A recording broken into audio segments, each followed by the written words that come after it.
história em Mateus capítulo de número 3, verso do número 1 em diante. Ela conta a história de um profeta conhecido como João Batista. A Bíblia diz que esse homem vestia as roupas estranhas, comia comidas estranhas, habitava em lugares estranhos, isolado da sociedade. Mas interessante que o texto vai desenrolar e vai dizer que esse homem, ele vai para um lugar conhecido como Jordão.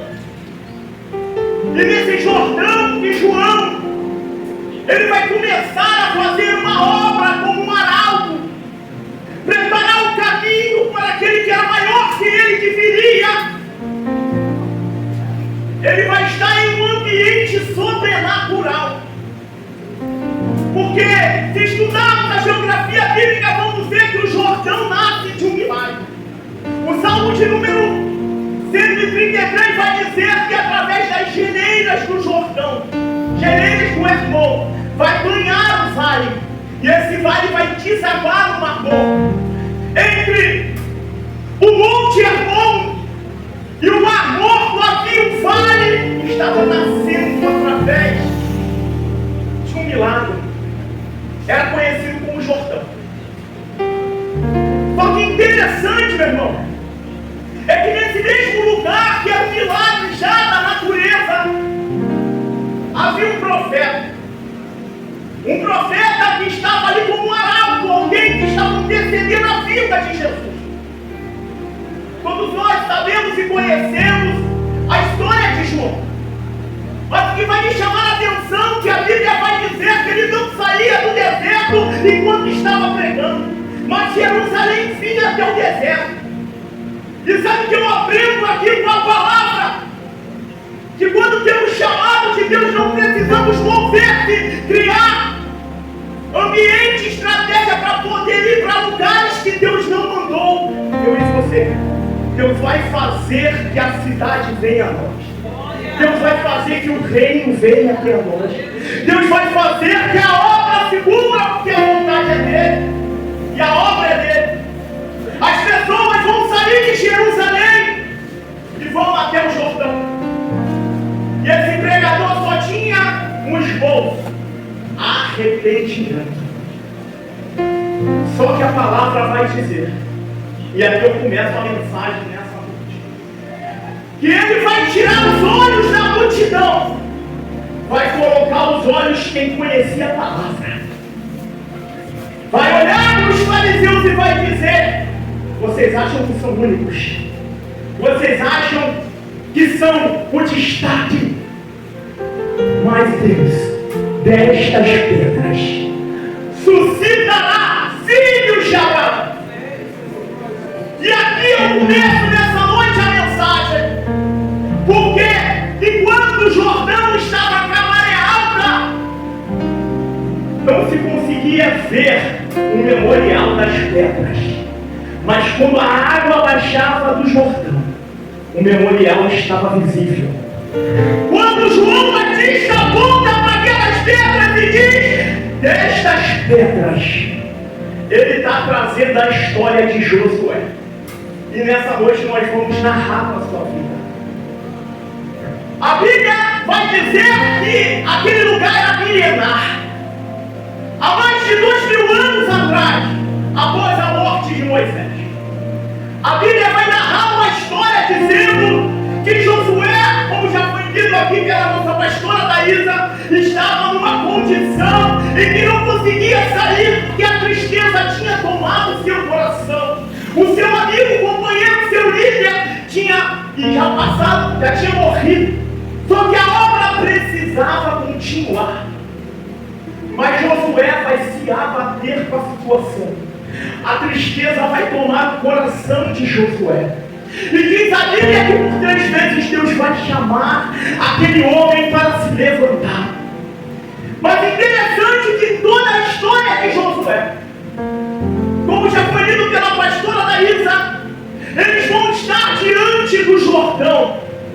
Lembre-se que o mesmo rio que João Batista, há 2000 anos após, estava batizado. Só que a história vai dizer que Deus Josué. Ele vai liberar uma palavra. Você hoje não vai precisar se apresentar. Quem vai te apresentar hoje sou eu. Há momentos na nossa vida em que em todos os lugares chegamos e nos apresentamos. Mas dentro da nossa alma arde uma chamada que um grande dia quem vai nos apresentar é Ele. A história ela narra e vai dizer que a palavra de Deus para Josué era: se prepara, porque hoje eu vou mostrar para o povo quem é o meu líder. Hoje eu vou mostrar para o povo quem é a minha liderança. E diz a Bíblia que Josué em nenhum momento ele vai aparecer na história, porque ele vai entender que precisava delegar responsabilidade. Porque a palavra de Deus para Josué diz para os levitas que eles precisam pegar na arca a presença de Deus. E quando eles colocarem o pé na água do Jordão, eu vou abrir o Jordão. Deus tem uma palavra para você nessa noite aqui. Nessa noite Deus vem te apresentar para quem ainda não te conhece. Deus vem te apresentar para ainda quem não te conhece. Os levitas pegam a arca. São 1 quilômetro de diferença do povo. Eles quando chegam na metade do Jordão, após a parte de cima parar a água. Quando ele chega na metade, a ordem de Deus é parar. Sabe por quê? Porque a presença de Deus, ela não vai sozinha. Ela espera você chegar. Ela nos espera chegar, pastor Clodoaldo. A presença de Deus, ela nunca vai deixar você ir sozinho. Sabe por quê? Porque ela sabe que pelas tuas forças você não é capaz de atravessar o Jordão sozinho. Deixa eu falar uma palavra da parte de Deus para você nessa noite que entrou dizendo aqui: Senhor, até aqui foi as minhas forças. Senhor, até aqui, Senhor, eu dei meu máximo. Senhor, eu investi. Senhor, eu fiz o que eu pude. Senhor, mas eu daqui em diante, se tu não for na frente, se tu não for comigo, eu não vou conseguir dar continuidade à obra que tu tem na minha vida. O problema é que o povo, até chegar na arca, eles vão passar por um sentimento chamado medo. O maior problema não é o vencer o exterior, é o vencer o interior. Porque ele nos dá a responsabilidade, ele nos dá a vocação, ele nos mostra o caminho. Mas nós temos dentro de nós uma barreira chamada medo. E o medo nos tira do conforto para o confronto. O medo nos tira de uma situação cômoda. O medo nos prende. Mas só que o confronto nos liberta. O confronto quebra as cadeias. Os confrontos quebram os grilhões.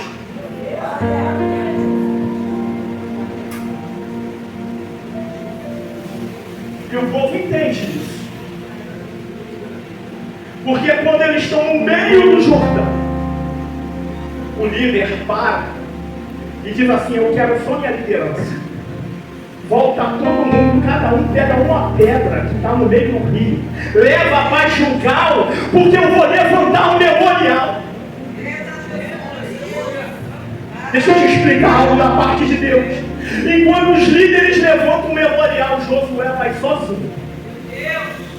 Pega uma pedra, 2, 3, 12 pedras, coloca nos pés dos levitas e diz assim: agora vocês podem ir, porque o memorial está levantado. Deus tem uma palavra para você. Não vai passar desapercebido. Ai, Jesus, eu vou entregar. Não vai passar desapercebido. Você acha que a injustiça vai ficar impune? pisaram no teu carro, picaram na tua canela, bateram na face direita, você deu à esquerda, você pediu perdão, as lutas se levantaram. Mas lá no céu o crédito só está subindo. Enquanto alguém na terra que não reconhece vai passar por um processo de entender que quem está tocando em Josué está tocando no Deus de Josué.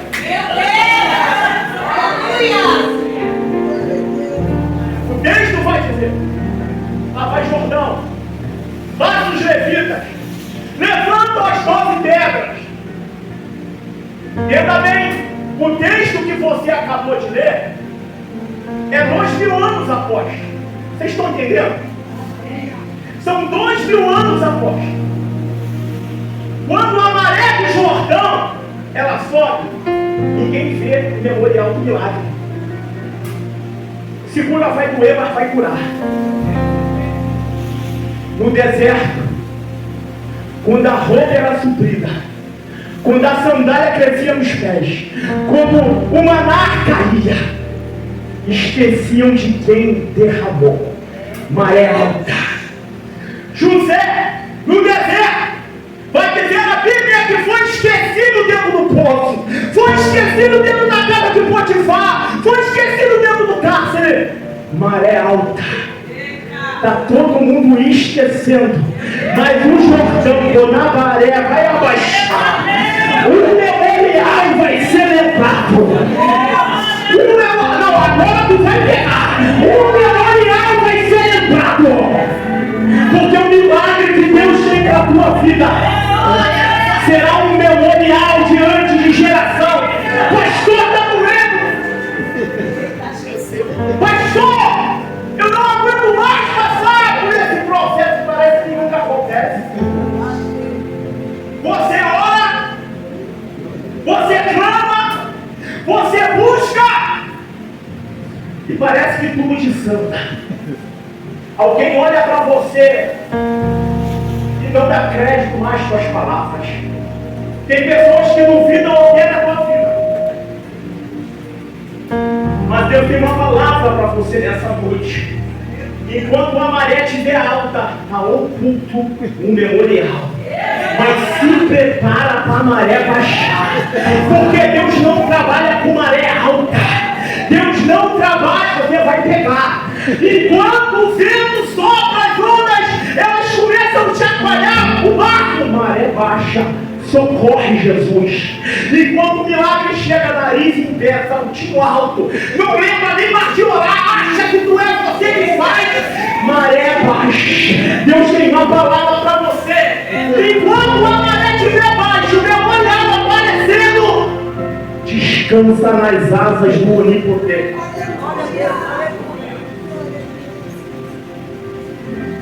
Só que interessante que João, ele está pregando para quem conhece. E é difícil pregar para vocês. É difícil. E João está pregando para nada. Eram os fariseus. Era uma das mentes mais pensantes da época. Porque eles vinham de uma escola chamada Bet Hillel. E vinha de outra escola chamada Shammai. Eram duas escolas mais profundas no judaísmo. Eram pessoas formadas. Eram pessoas catedráticas naquilo que falavam. Colocavam seus posicionamentos acima de tudo e de todos. Achavam-se o dono da verdade. Mas quando João diz assim, olha, é das pedras. É das pedras que se ele quiser suscitar, será por filho. Sabe que eu aprendo uma palavra. Deus usa quem ele quer, da maneira que ele quer, do jeito que ele quer. Só que muitas das vezes nós colocamos limite em Deus usar. Então o profeta, na maré baixa, desde as pedras ele suscitará. O texto é claro. E a Bíblia, ela diz que através das pedras elas vai narrar a história de um homem conhecido como Josué, que venceu o medo, que venceu a dor, que venceu o luto, que venceu a adversidade.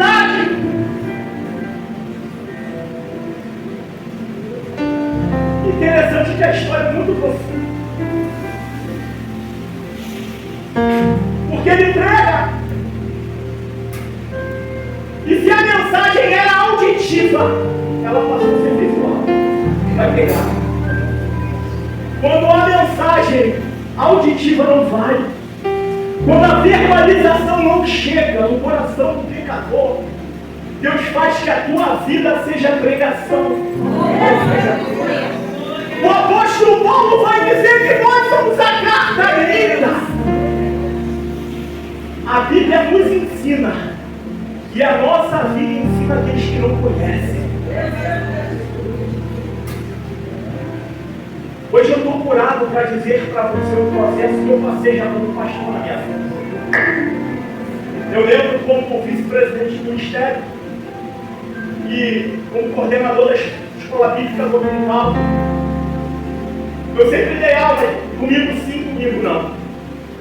E todo domingo que eu estava trabalhando, que eu não dava aula, meu pastor presidente,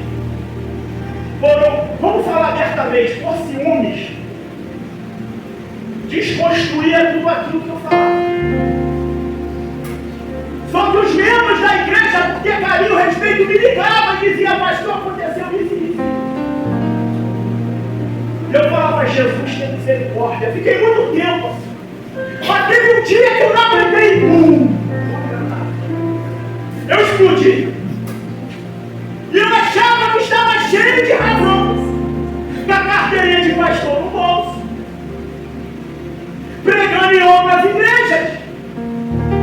Mas o Espírito Santo falou comigo, vai lá tua. E pede perdão. Se humilha. E eu falava, Senhor, mas eu não estou errado. Você não entendeu nada. Você lê a Bíblia e não entende nada.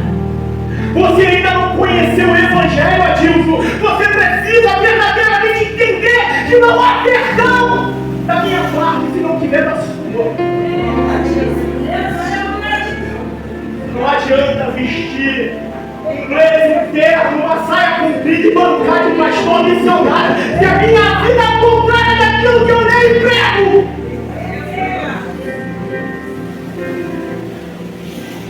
Irmão, eu ia para um monte que eu levantava um vaso e falava a palavra para tu hoje arrepende.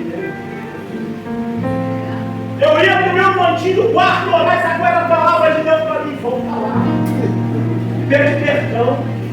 Você não é o dono da razão. Eu não sabia o que estava por trás disso. Irmãos, tomei coragem.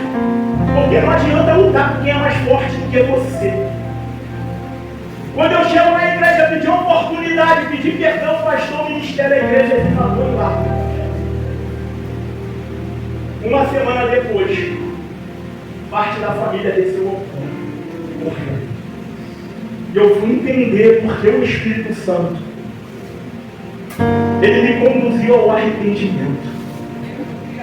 Ele me tirou do comodismo e do conforto. Ele me tirou de ser o dono da razão, porque muitas das vezes eu fiz assim. Mas eu entendi. Não há evangelho. Não há evangelho. Glória. Glória. Não é evangelho sem cruz. Não há perdão. Não há arrependimento sem perdão.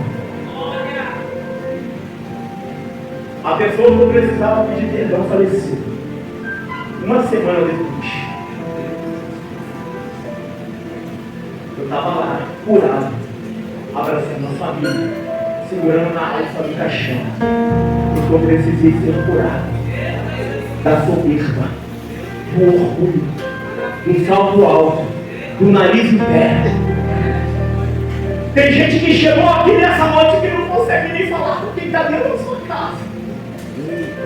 Tem gente que chegou aqui e já olha até o seu filho enquanto esteja no mundo e fazendo coisas que você não gostaria que ele fizesse, mas não consegue mais falar nem abraçar. Mas meu irmão, o Espírito Santo, através dessa palavra, vem aqui nessa noite para dizer como é que é o abraço do Espírito Santo se você não consegue abraçar. Como é que você não consegue chegar presença dele. O Rio Jordão é um rio onde ficou muita falta de perdão. E eu olho para o altar hoje como um Jordão. Eu olho para a nossa igreja aqui como fosse um Jordão. E eu sei que tem pessoas aqui nessa noite que precisam voltar a descer esse Jordão. Há pessoas nessa noite que Jesus está à porta, mas precisa abraçar de novo, precisa voltar a amar de novo, que confronta a sua fé, que confronta a sua vida. Se você é uma dessas pessoas nessa noite, não perde a oportunidade. Nós viemos aqui para que nós venhamos orar por você. Mas como preciso hoje quebrar o vaso de alabastro, eu preciso quebrar hoje na minha vida o meu orgulho. Eu preciso quebrar hoje. Não adianta ter carteirinha de membro, ter carteirinha de ministério, ter uma vocação, pregar, cantar e orar, se você não consegue liberar o perdão dele. Eu não vou insistir, você sabe que é contigo que Deus fala. Que no dia de Natal nem um abraço mais tu consegue dar. Você sabe. Você sabe que no aniversário da pessoa que tu passava dias juntos, você não consegue hoje nem ligar, mandar uma mensagem no zap para dizer feliz aniversário. Porque o teu coração está fechado, a tua alma está arrebentada.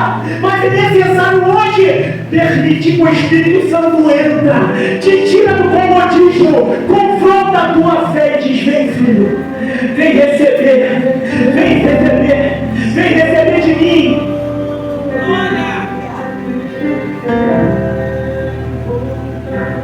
Você pode ficar de pé. Eu quero convidar você a fechar os seus olhos.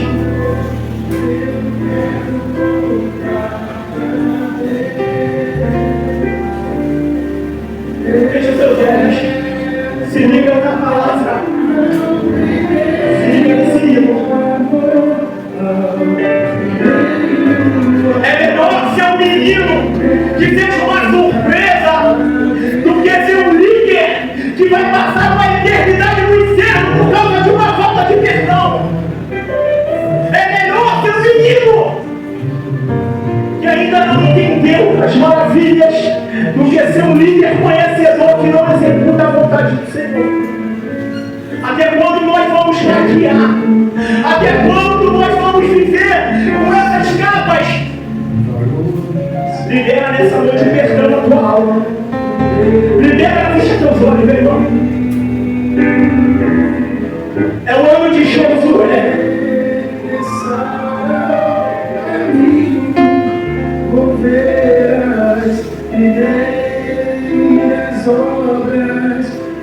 Até quando